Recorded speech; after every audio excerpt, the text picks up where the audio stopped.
Alan Gray here with the Microbiome First Summit, underwritten by the World Asthma Foundation. We're pleased to introduce our next speaker, Dr. Marie-Claire Arrieta. Dr. Arrieta is Associate Professor in the Departments of Physiology, Pharmacology and Pediatrics at the University of Calgary in Canada. Dr. Arrieta's human and animal microbiome studies revealed that microbiome features associated with health or disease are not exclusively bacterial. There is a fungal element, the gut microbiome, that also plays an important role. Today, Dr. Arrieta presents her session, The Early Life Microbiome in Immune and Metabolic Development. Dr. Arrieta, over to you. Hello, and thank you for this invitation. I'm delighted to present this work here today. My plan today is to talk about the early life gut microbiome, how it develops and how it contributes to processes that are important in human health and disease. And today I'm going to focus on immune development. We know that, of course, early life is a very determinant period in long-term health. And indeed, the day of our birth comes with many physiological changes, including some that are driven or that are contributed by this massive colonization event that starts taking place on the day of our birth. This day marks the beginning of a new microbial ecosystem all over our epithelia and our mucosa, with the gut harboring mainly the majority of the abundance of these microbiomes. And this very rich community in the gut continues to develop and in a fluctuating stage characterized by changes in species abundance and in richness for about 3 years or so. What's important to recognize is that this large ecological shift in the microbiome coincides with very important host developmental changes that are occurring at the same time. And there's many of them because, of course, all of our systems change dramatically as we develop in the early years of life. And the first months of human life represent a critical period also for immune development and a period that is more permissive or more susceptible to environmental exposures. With the microbiome, we understand now being a very important, very significant of these exposures. We know that early patterns of colonization follow a general orchestrated pattern in which humans get colonized with only a handful of microbes very early after birth, but this community starts becoming very complex very quickly. And you can see in this diagram here with circles representing bacterial species, but also with triangles representing fungi, which we know a little bit more about, that this community changes actually quite significantly in the first year of life. We're learning that there are reciprocal interactions between bacteria and fungi during that first year of life that contribute to this period of ecological change. And an important thing to recognize as well is that because this is an early ecosystem, it's less resilient to perturbances or to changes. So what I mean by that is that it has a reduced ability to go back to its original stage after a perturbation has occurred, for example, an antibiotic. And this, again, is happening concomitantly during a very critical immune developmental stage. A little bit more on these succession patterns or this orchestrated manner that we now understand generally characterizes the early life microbiome. And this was recently reported by Corpella and DeVos in 2018, who did an integrative analysis of different metagenomic studies, I think 34 of them, longitudinal in nature of the early life microbiome. And what this suggests is that the timing of these microbial events may be biologically determined. And this analysis revealed that the common patterns in relative abundance of in this case, 5 common and important microbial or bacterial genera, it's changes depending on important factors related to early life, like birth by C-section and antibiotics. So, for example, these 5 bacteria displayed altered or delayed colonization when a baby was born via cesarean section. And interestingly, antibiotic treatment wipes out bacilli, as well as proteobacteria and bifidobacteria. So important to recognize that these patterns of early life colonization are to some degree or generally conserved across infants, but that there are factors early in life that can alter these patterns of colonization. And we've come to learn that it's not only mode of birth or antibiotics, but other factors as well, which are summarized here. We now understand, or there's the majority of supportive evidence that suggests that there is no proper in utero colonization with microbes. But as I mentioned, there is at birth and after. Besides mode of birth, another important factor that we're understanding, that we're trying to understand now, is gestational age.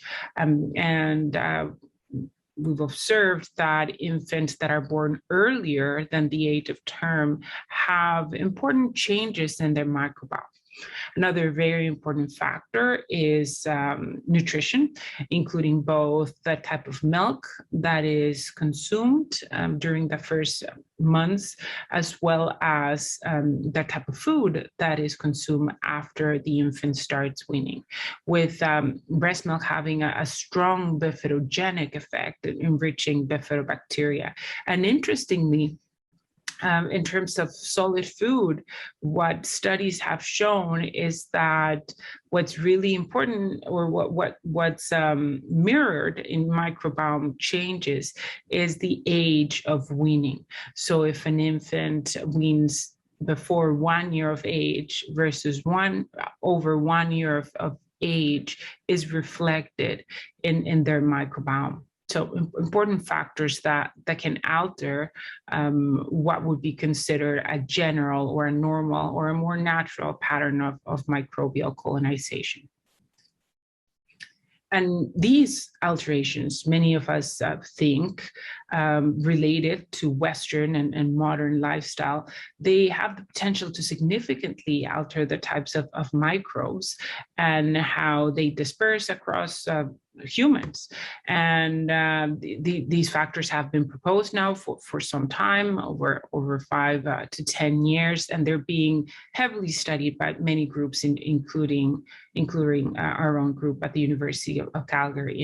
And many of us think this phenomenon is contributing or is impacting the way our immune system develops, increasing the risk for many of the diseases that we now study at epidemic rates, like the ones here. And what this image is trying to show is this parallel but opposite effect in terms of microbial derived or infectious diseases over the past 2 to 3 generations, even in the context of a global pandemic.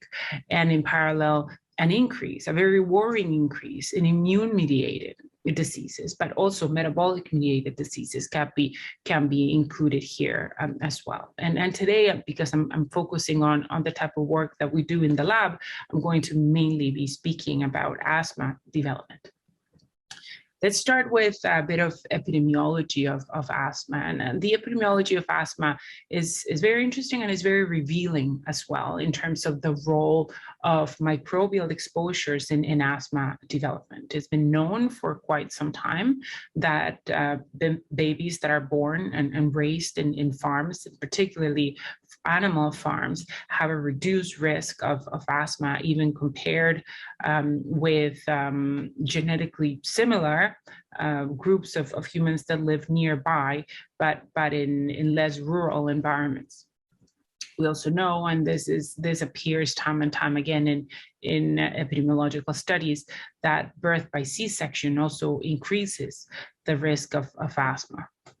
We also know, and this is another important and a strong risk factor, that the use of antibiotics, mainly during the first year of life, it's associated with an increased risk of asthma. And in a very interesting study 2 years ago, it was also demonstrated that antibiotic stewardship measures in Canada actually were associated with a reduction of the prevalence of asthma in Canadian infants, really showing how strong this variable or this risk factor is associated with this disease. This is more important in other parts of the world, but infection with helminths are strongly associated with either an increased or a decreased risk of asthma. And it really depends on the type of helminth or parasite, as well as the timing.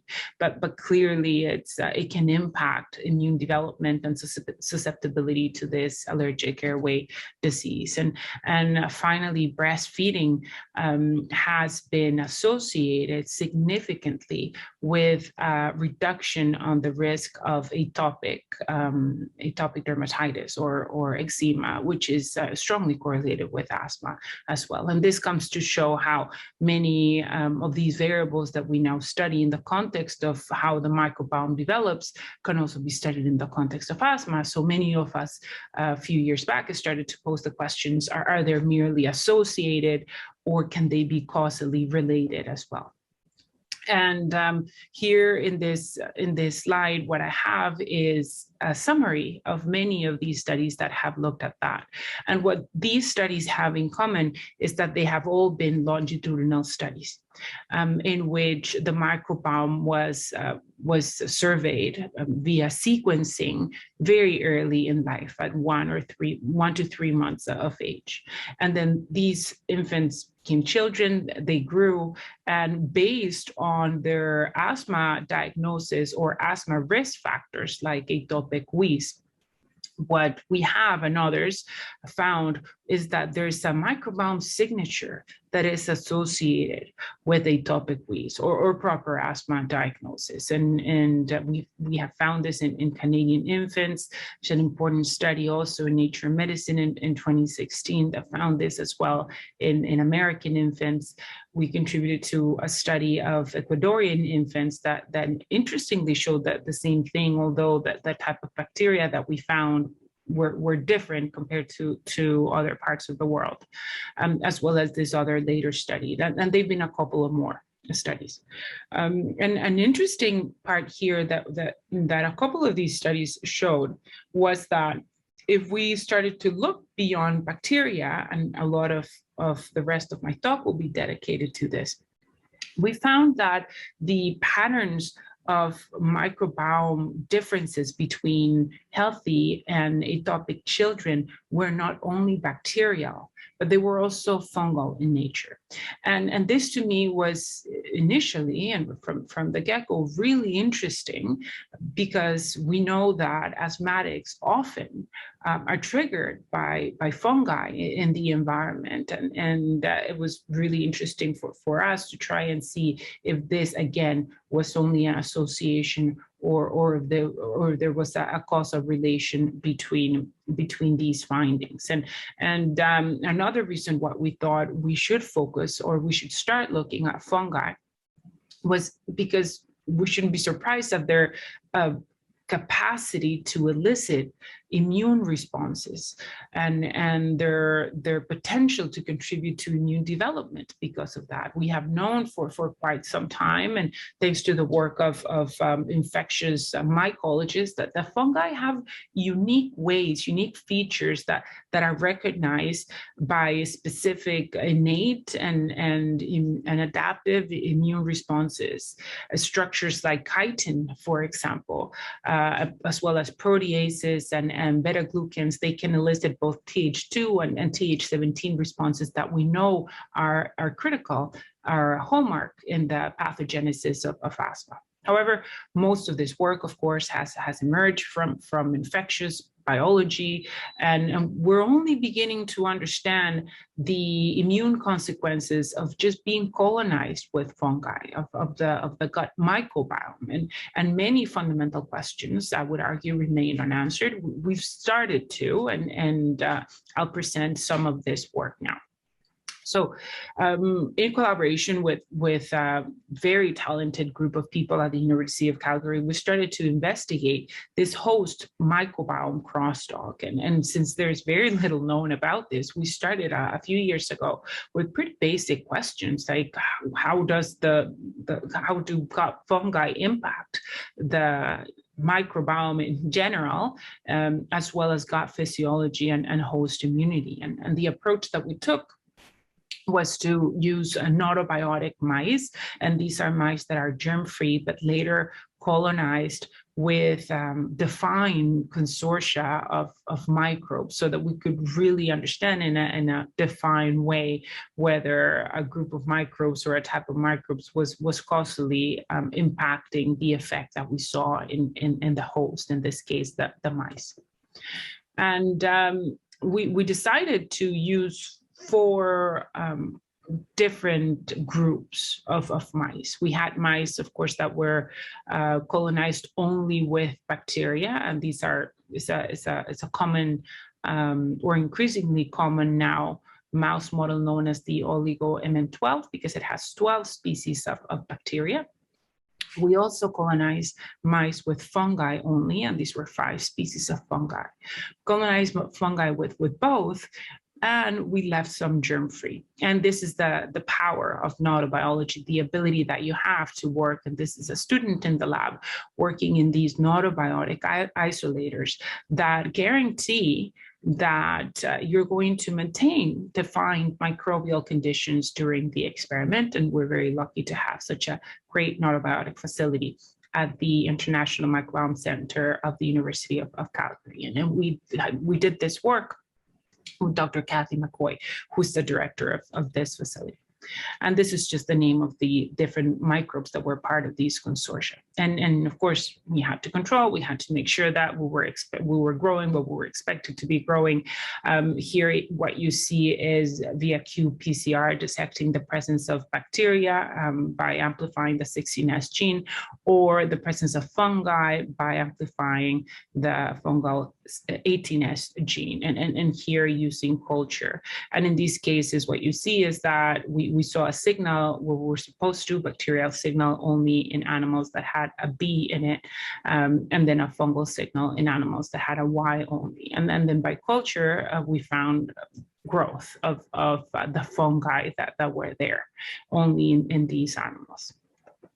And so what we found here, and this we repeated across the life of the mice, was that fungi are actually able to stably colonize the gut, although less successfully than bacteria. And to answer the question related to the impact of the influence of fungi on gut microbiome ecology, we used the same 4 groups of mice, but in the group that was colonized with both bacteria and fungi, we also treated these mice with either antibiotics or antifungals. And the rationale for this was that we wanted to get a better insight or a more nuanced understanding of how impacting either the bacterial microbiome directly with antibiotics or the fungal microbiome with antifungals would change the ecology of the microbiome in general. So the antimicrobial treatments happened early in life, and then the animals were studied at 4 weeks and at 9 weeks of age. And I will start with the bacterial data, the 16S data, looking at the 4 different groups here. So this is the group colonized with both. And for example, compared to the group only colonized with bacteria, we see here in terms of their beta diversity that there's important compositional differences. So just the fact that they're are fungi in the microbiome changes the composition of the bacteria. And of course, similar things occur with antimicrobials, which were expected. And this was at 4 weeks of age. These changes didn't appear to be as sustained at 9 weeks of age. They were more transient. We saw here now looking at alpha diversity richness, which enumerates the different types of microbes, in this case, bacteria in a sample, that the presence of fungi in blue reduced the bacterial richness or the number of bacterial species compared to animals that did not have any fungi. So important ecological changes associated to the presence or absence of fungi. And again, these were not sustained at 9 weeks of age. These mainly occurred at 4 weeks of age. Now, looking at the fungi, and this was done via sequencing again using the ITS2 marker. And here we saw even more striking and more permanent changes. We found that both the microbial treatment and also the age of the mouse significantly shifted the fungal composition. So if we're looking at the analysis per time point at 4 weeks of age, and again, here, let's compare the green ones, the animals that only had fungi versus the ones that have both. We see that in this case, the presence of bacteria changes the fungal microbiome. And these changes were sustained with the animals that only had fungi clustering separately from the rest of the animals throughout adulthood. And in terms of the alpha diversity, what we saw was really interesting. And again, if we compare animals that have bacteria and fungi, both in blue, what we saw was that the fungal alpha diversity, or the number of fungal species, was enriched or was increased when bacteria were present. So very intriguing and still very little unknown, at least in the real human microbiome experimental setting, how bacteria and fungi interact. But clearly here we see in a very defined way that they do. And then in terms of the effect that the presence or alteration to the fungal microbiome has on the host, we focused on analyzing immunostimulation in the spleen, so systemic immune development. And this was done at 4 weeks of age, so this early life period. So the spleens of these mice were removed and the cells were isolated, and using flow cytometry, we determined the proportion of different subpopulations of immune cells. And here, the pattern that emerged, it's not important to focus on the individual cells that changed, because many did, but the pattern that emerged was that when animals were colonized with both bacteria and fungi, in this case here in green, it almost had a synergistic effect compared to animals that had only yeast or bacteria. And we see this here in terms of the proportions of B and T cells in the spleen, as well as regulatory T cells that are positive for FOXP3, and different population of macrophages as well. So the presence of fungi in combination with bacteria had a potentiating immune effect, which has been confirmed by other groups since then as well. Now, we then wanted to ask the question, what does this mean for airway inflammation? How can different colonization of microbes early in life determine the risk or the susceptibility to allergic airway inflammation? And how do fungi pose any difference to what we already know a bit more about bacteria? And for this, we used an ANOVA model, which is a well-established model in which animals are treated systemically with this protein of albumin twice over 2 weeks. And then a week later, there's a series of intranasal challenges that elicit this allergic inflammatory phenomenon in the airway of the mice. And here what you see is the total cells that are obtained from a bronchoalveolar lavage. And I know it's a lot of groups here, but compared to the naive group, animals that were not elicited this allergic airway inflammation, we confirmed something that we've known before, that animals that are devoid of microbes have an increased susceptibility to airway inflammation. They have more inflamed cells in this fluid. But this can be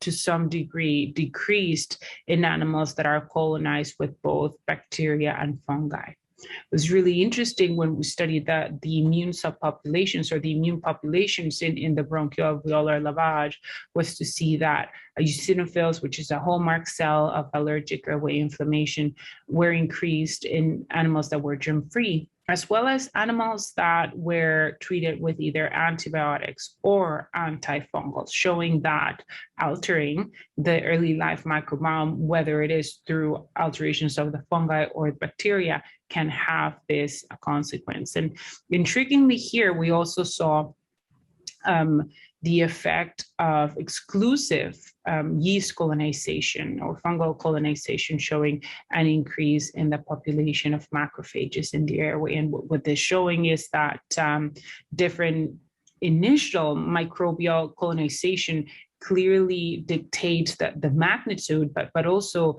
the tone and the phenotype of the inflammatory responses of the airway again.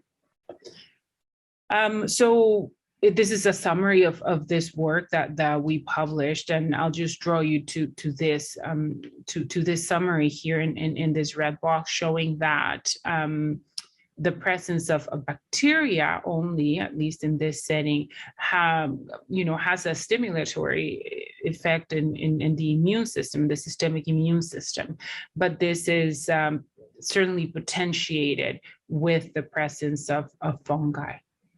And this allowed us to conclude that gut fungi have this synergistic effect with bacteria in host immune development, and because of that, it's really important to study them both, because clearly the immune system senses that the presence of fungi.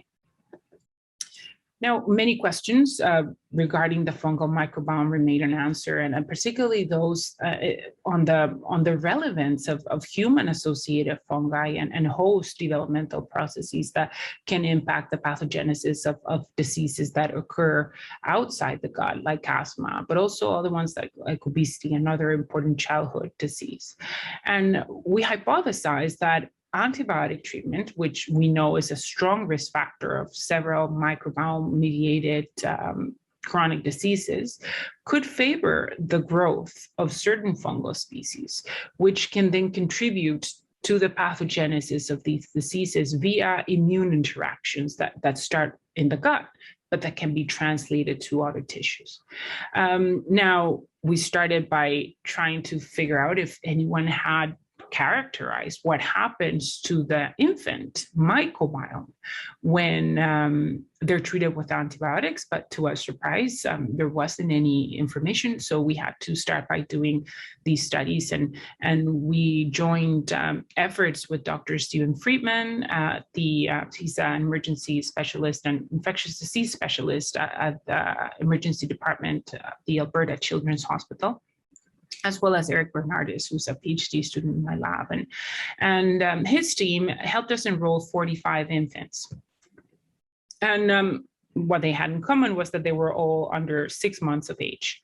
And they presented at the emergency department with a condition that require a prescription of antibiotics, an immediate prescription of antibiotics. So we obtained 2 samples, one immediately before the antibiotics were given, and a second follow-up sample that was collected on the last day of antibiotic treatment. And of course, the antibiotic length depended on the clinical indication of the antibiotics, and it was anywhere between 3 and 14 days.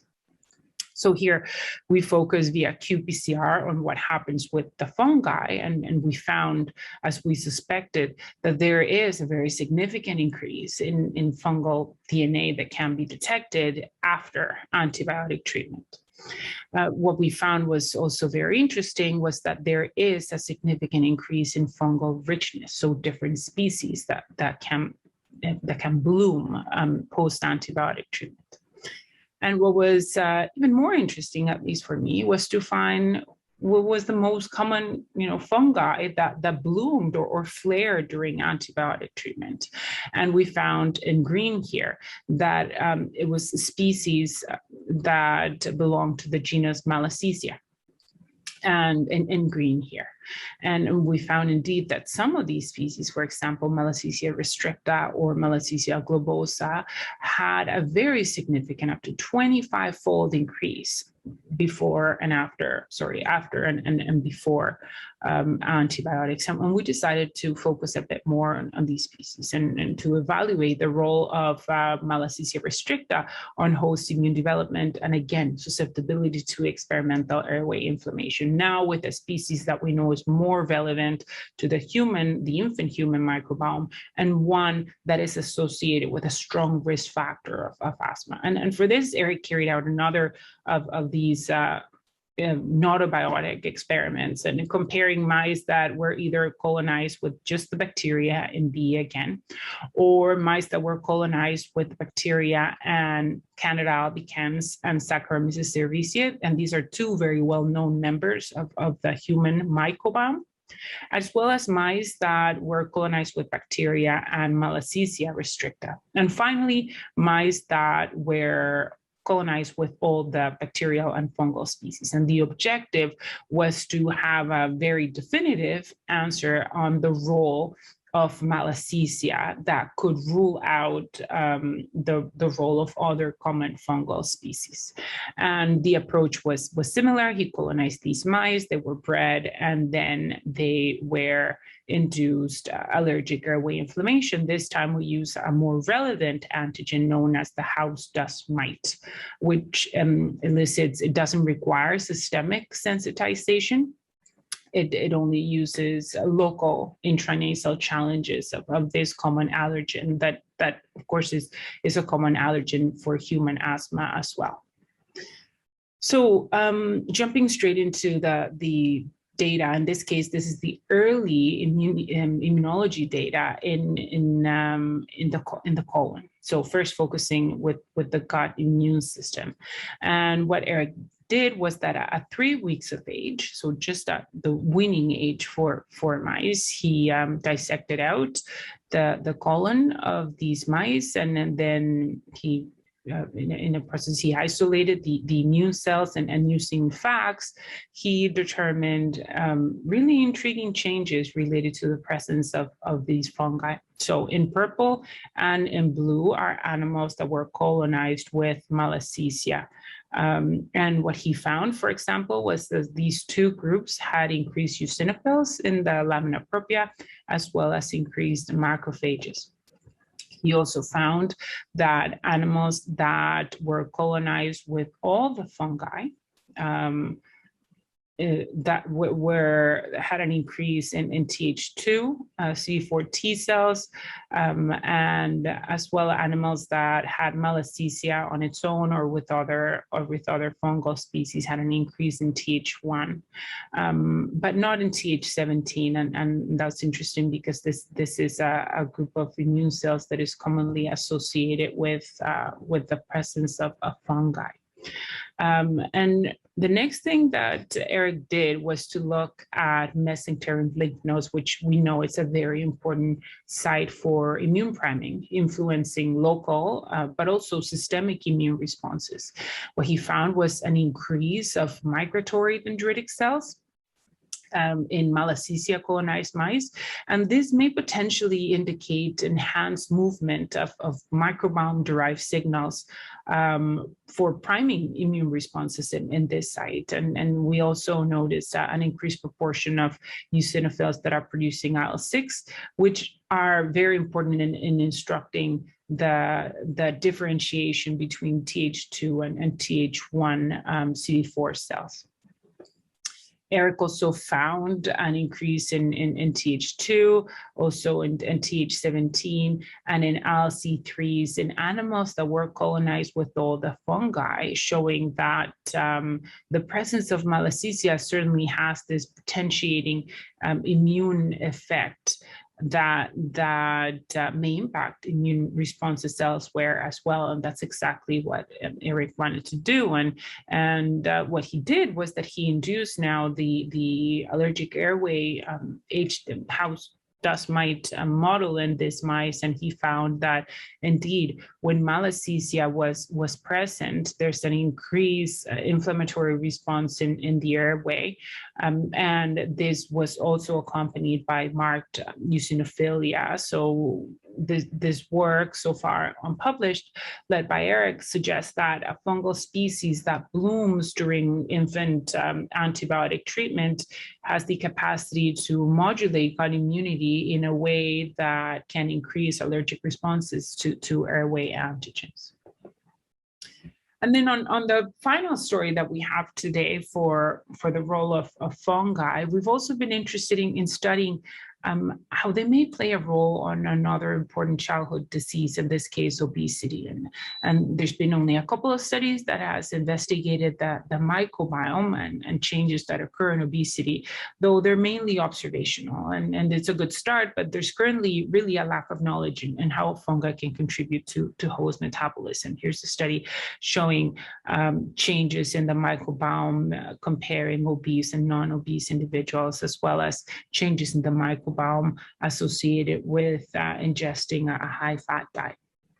So just like we did, we're studying the role of the fungi in asthma. We started by studying the microbiome in infant cohort studies first, which is a common approach that we have it in the lab. And in this case, another very talented student, PhD student, Emily Mercer, analyzed the gut microbiome and the patterns of development during the first 12 months of life. And for this, we're collaborating with the Child Study, and I invite you to have a look at their website. It's a fantastic longitudinal childhood study here in Canada that is paving much of what we know about the microbiome and infant development. And we used a subset of samples from 100 infants enrolled into the Child Study who were sampled at 3 and at 12 months of age. And as it's been described before, there's a noticeable decrease in fungal richness during the first year of life. So increased here in 3 versus 12 months. And we found that was the case in this group of infants as well. However, Emily took a more individualized approach, and she noticed that an important proportion of these babies, 28% of them, had the opposite pattern. Their fungal richness increased instead of decreasing, and this was rather interesting because we didn't know that could occur. And the next thing that she decided to do was that she took advantage of this very rich collection of clinical variables that the Child Study has collected over the years. And she carried out predictive analysis to see which were the strongest factors that were predictive or associated with this different fungal richness trend that she found in about 28% of the infants. And to our surprise, what she found was that this atypical fungal richness pattern was mainly associated with factors linked to BMI, body mass index, in the infant, but also in the dad as well as the mother. We also found down here an index for dietary practices in the mom, as well as bacterial ecological metrics, bacterial alpha and beta diversity. In other words, the atypical trend in microbiome development was mainly linked to metabolic related factors, as well as ecological microbiome factors related to bacteria. And what's interesting is that these were a lot more strongly correlated and predictive in the case of infant BMI than other factors that we know alter the microbiome early in life, like antibiotics and birth mode, etc. The other thing that she found, and she did moderation modulation analysis, sorry. And what she found was that the trend of typical versus atypical microbiome development switched the association between commonly known risk factors of childhood obesity, like maternal BMI, maternal healthy eating index. So in other words, the associations that are known to exist between these variables and the trajectory of BMI during childhood was modified by this change in microbiome richness trend. And the same thing occurred with bacterial beta diversity, which we know the composition of the microbiome is also associated with changes in childhood obesity risk. So using the same approach, we decided to evaluate or interrogate what we found. And to do this, another student in the lab, Mackenzie Gutierrez, decided to focus on two of the fungal species that were mainly explaining this opposite or atypical microbiome richness trend in the child study infants. And these were Candida albicans and Rhodotorula mucilaginosa. They're both yeasts. So similar approach. What she did was compared animals that only had bacteria with animals that also had Candida albicans or Rhodotorula mucilaginosa. And she bred these mice, and at 3 weeks of age, half of them were challenged with a high fat, high sugar diet throughout their lives until 12 weeks of age. And here, what we're showing are body weight curves, and as well as the area under the curve analysis that summarizes what we find here. And here, I'm showing the results for females, although they're very similar for males as well. And these are the animals in the control diet, as well as the animals in the high fat, high sugar diet. And what Mackenzie found, even in the control diet, is a significant reduction of body weight throughout life in animals that had Candida. Whereas this was even more exaggerated in animals that were giving a high fat, high sugar diet. In fact, the animals that had Candida were resistant to an increase in weight, diet-induced obesity. And it was really interesting because, again, all that is different in these animals is that they have different microbes from the beginning. Mackenzie also measured body composition using TDNMR, which showed a decrease in body fat mass percentage in mice that were colonized with Candida albicans here in control conditions, but again here in high fat, high sugar conditions. In accordance, she also showed a reciprocal increase in the lean mass percentage in animals that had Candida.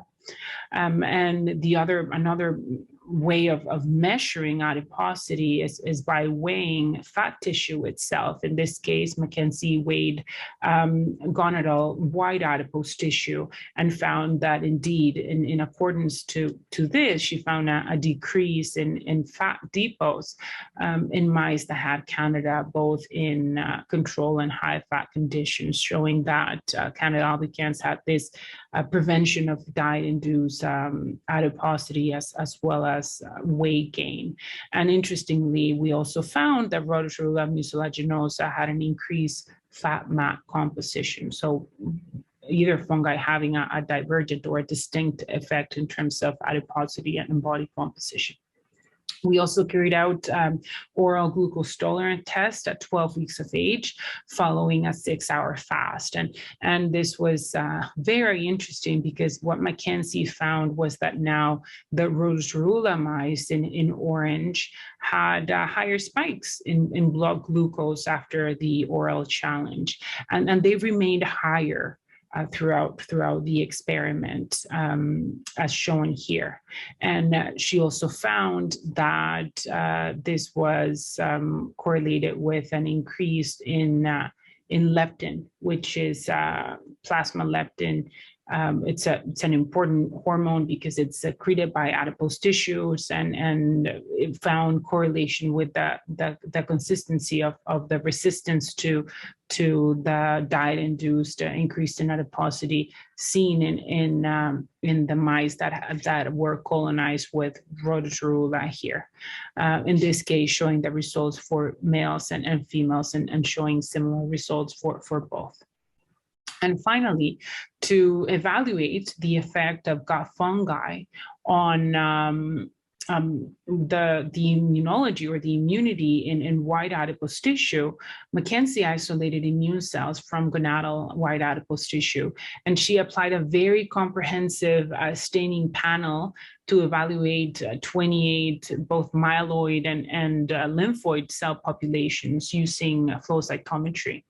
And this is just a summary of it. And because I didn't want to show that many plots, Mackenzie has summarized this in a very revealing heat map, showing all the different cell types that had a significant difference across the three groups. And in this case, these are the high fat, high sugar treated mice, and showing, as you can see here, that the animals that are colonized with Candida albicans have an overall increase in many different immune cells, including gamma delta T cells, which are very important in metabolic regulation in adipose tissue, as well as CD8 T cells. Importantly, eosinophils that are known are quite important in metabolic regulation in adipose tissue as well. And then the rhodotorula mice resulted in an increase in LC3s as well as in lipid-associated macrophages. And this is consistent with the findings of increased adiposity and reduced glucose tolerance in these mice, indicating what we think is, dysfunctional host energy storage, and showing that the presence of, a single fungal species was able to drive these widespread changes in metabolic outcomes, and also highlighting the prominent role that fungi may play in metabolic programming, as well as immune development related to asthma, as I was showing before. And what's interesting is to see these two divergent outcomes, with Candida albicans resulting in this lean phenotype, resistance to diet-induced obesity, and increased broad type 1 and type 17 in immunity in white adipose tissue. Whereas Rhodiola mucilaginosa led to this dysregulated metabolism and an increased white adipose tissue immunity that is, we know, related to obesity. So our lab is trying to define what early life microbiome dysbiosis or alterations is, and how it can contribute to host development. We've had now thus far suggestive data showing that species that bloom during antimicrobial treatment make mice more susceptible to allergic airway inflammation. And this could explain, at least in principle, perhaps, that impaired immune mechanisms that can exacerbate immune responses towards allergic environmental antigens such as molds and other fungi could perhaps increase asthma risk and asthma severity in children. And likewise, these typical patterns of microbiome establishment in infants can contribute to metabolic dysregulation, which, combined with poor dietary practices, high in fats and sugars, could further contribute to the epidemic of childhood obesity.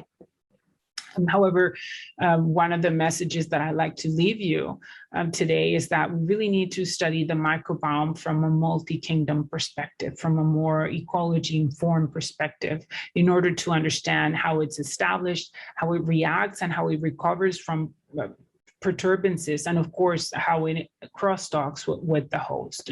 And finally, the most important take-home message, I think, to all audiences is that as we continue to learn more about the fascinating microbiome, it is abundantly evident that children are a combination of human cells and microbes, and that these microbes are very important determinants of health. And although we're still at very early stages of understanding which are the microbes that are essential and which are the ones that are detrimental, and more importantly, how to restore a dysbiotic microbiome, at least initially, there are messages that can be used as preventative strategies to prevent microbiome alterations, like antibiotic stewardship, breast milk feeding early in life, and vaginal birth whenever possible.